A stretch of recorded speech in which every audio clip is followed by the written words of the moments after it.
cahaya di dalam kubur sendiri itu. Dan saya berteriak, siapa kamu yang membawa cahaya itu? Dia langsung sendiri cahaya berkata, saya surat Al-Mulk. Tabarakalladzi biyadihi. Bismillahirrahmanirrahim. Assalamualaikum warahmatullahi wabarakatuh. Alhamdulillahirabbil alamin. Allahumma shalli ala sayyidina Muhammad wa ala ali sayyidina Muhammad. Sahabat, teman-teman yang beriman yang insyaallah dirahmati oleh Allah Subhanahu wa taala, pada kesempatan yang sangat mulia ini mari sama-sama kita simak, kita dengarkan nasihat dari guru kita almarhum Syekh Ali Jabir tentang amal-amalan yang dapat menolong kita baik di dunia maupun di akhirat. Untuk lebih jelasnya mari sama-sama kita simak tayangan berikut. Seorang ibu meninggal dunia. Biasa kalau kita mendengar berita ada orang meninggal dunia, karena kita semua akan menghadapi kematian. Tapi yang luar biasa, peristiwa yang terjadi saat dimakamkan. Anaknya menceritakan saat dimakamkan di antara kekuburan, begitu mendekati kuburan tempat ibunya, malah semua jamaah yang ada di saat itu sangat terasa harumannya kuburan itu. Harum sekali, keluar semacam wangi yang luar biasa, sampai orang pada pandangannya kepada yang lain. Barangkali di antara jamaah yang membawa wangi-wangian yang bagus, tapi ternyata tidak, mengalir dari bawah keluar, sampai ada yang malah melihat asap-asapnya.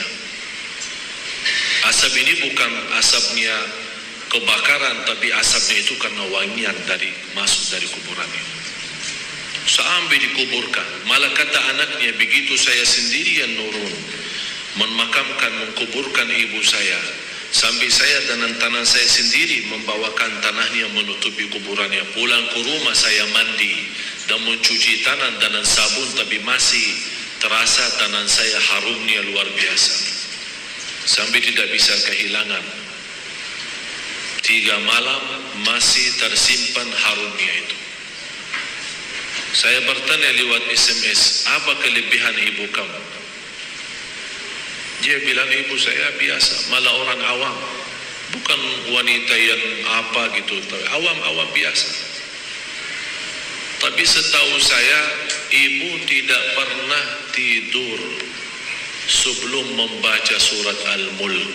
Tabarakalladzi biyadihil mulk. Saya langsung menjawab, itulah yang Allah hantarkan kepada ibu kamu. Dan inilah berita gembira bagi kita semua, sesuai janjian Rasulullah sallallahu alaihi wasallam. 30 ayat syafa'at li sahibiha min adzabil qabr. 30 ayat yang telah membawakan syafaat bagi orang diselamatkan dari siksa kubur.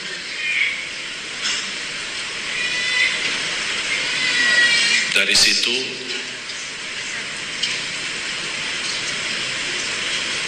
seperti kebiasaan, ambil wudu, saya witir duluan, kemudian tidur.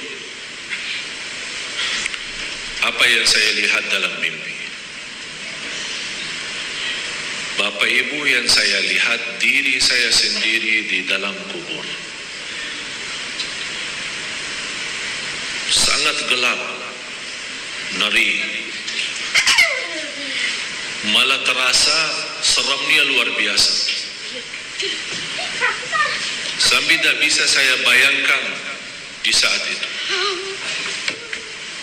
Tapi tiba-tiba sampai saya di situ merasa ketakutan dan kesepian, muncul sebuah cahaya di dalam kubur sendiri itu. Dan saya berteriak, siapa kamu yang membawa cahaya itu? Dia langsung sendiri cahaya berkata, saya surat Al-Mulk. Tabarakalladzi biyadihi. Saya sendiri di malam itu tidak sempat membaca. Saya bangun kaget. Saya ambil wudhu lagi dan membaca surat Al-Mulk, baru saya tidur lagi. Saya memberikan nasihat kepada semua jemaah yang hadir. Tolong sampaikan pesan ini. Jangan tidur belum baca surat Tabarak, karena kita tidak tahu kapan saatnya menghadapi kematian. Bisa jadi tidur kita adalah tidur yang terakhir dari dunia ini. Mudah-mudahan dengan kita mengkhatamkan hari kita dengan membaca surat Al-Mulk, Allah ampuni segala dosa kita, dan Allah harumkan kuburan kita menjadi taman dari taman surga. Al-Mulk surah yang luar biasa dahsyat. Saya mohon, biarpun ibu-ibu sedang halangan tidak salat, tetap mau tidur, ambil air wudu dan baca surat Al-Mulk. Baca surat Al-Mulk. Siapapun kiainya, siapapun ustaznya, siapapun dokter yang melarang kita sebagai wanita membaca karena lagi halangan, saya sekarang berkata, ibu-ibu sedang halangan, baca surat Al-Mulk. Karena saat kematian tidak akan bisa membedakan kita lagi suci atau lagi halangan, mati-mati. Dan Allah Maha tahu niat kita. Dan lebih baik saat kita membaca sedang halangan, jangan megang Al-Quran langsung, menyentuh Al-Quran langsung, sebagaimana saya jelaskan, bagi sarung tangan atau bagi HP kita. HP kita yang isinya Al-Quran, buka surat Al-Mulk di HP kita dan kita baca. Karena di situ Anda bukan megang Quran tapi megang HP. Begitulah kita rasakan. Kalau ya Allah, seandainya Engkau mencabut nyawa saya di malam ini, saya sedang halangan, tapi ya Allah, saya membaca surat Al-Mulk.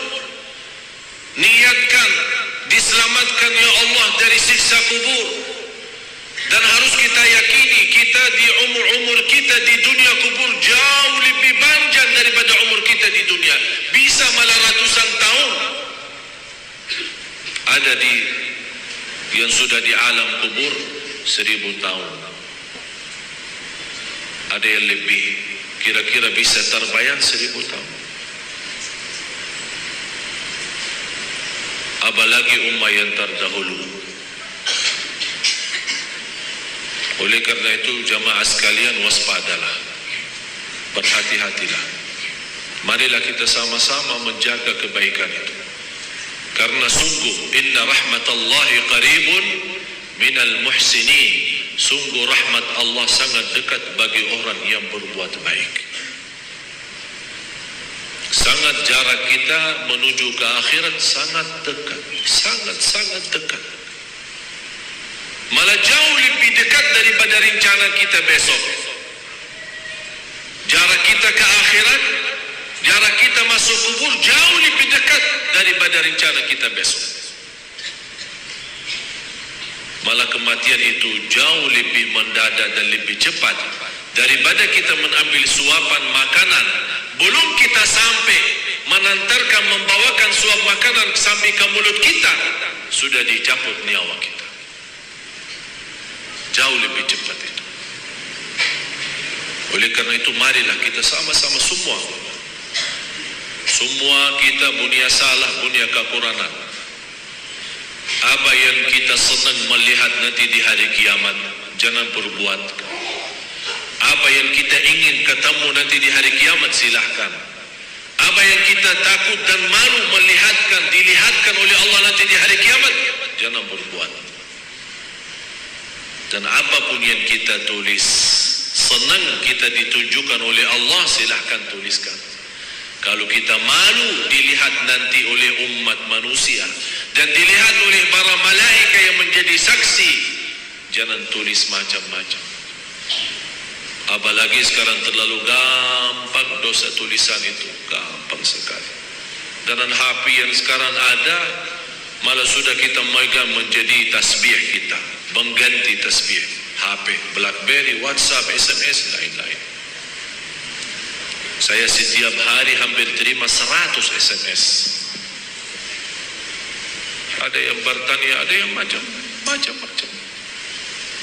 Dan hanya saya yang pada si Allah doakan, jangan menjadi titik tulisannya SMS ini menjadi beban nanti di hari kiamat. Ya Allah, ampunilah mereka semua. Itu yang saya doakan. Walaupun saya tidak balas berdoa, tapi Allah yang Maha tahu apa yang saya doakan untuk orang yang kirim SMS atau WhatsApp atau apa saja. Oleh karena itu jamaah sekalian, hati-hati. Bukan masalah sama saya, tapi masalah kita sama Allah. Selalu saya menyampaikan dan mengingatkan kembali, jangan lagi berkata saya tidak enak sama ustaz, saya tidak enak sama keluarga, saya tidak enak sama jamaah.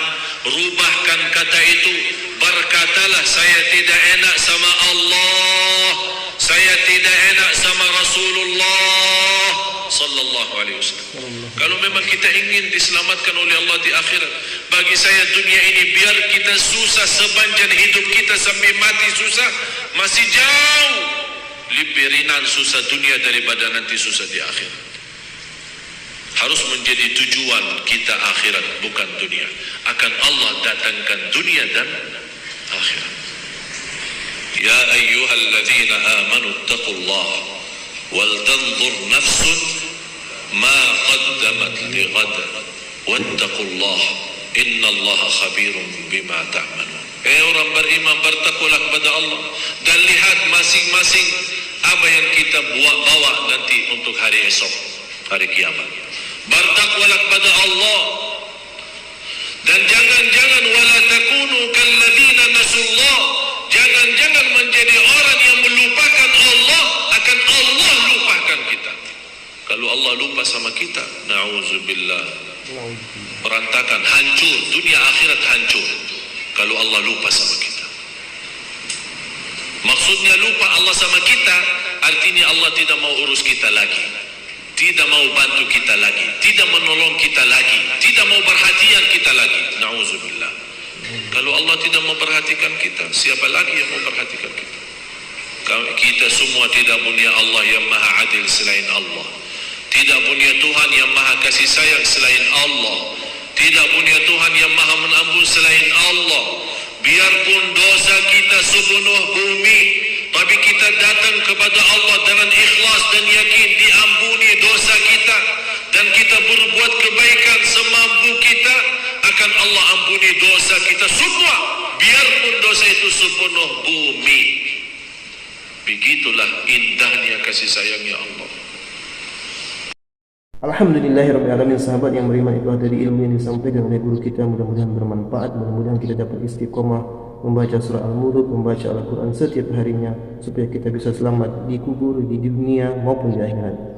Mungkin itu saja yang bisa saya sampaikan. Lebih kurang saya mohon maaf. Saya akhiri. Wassalamualaikum warahmatullahi wabarakatuh.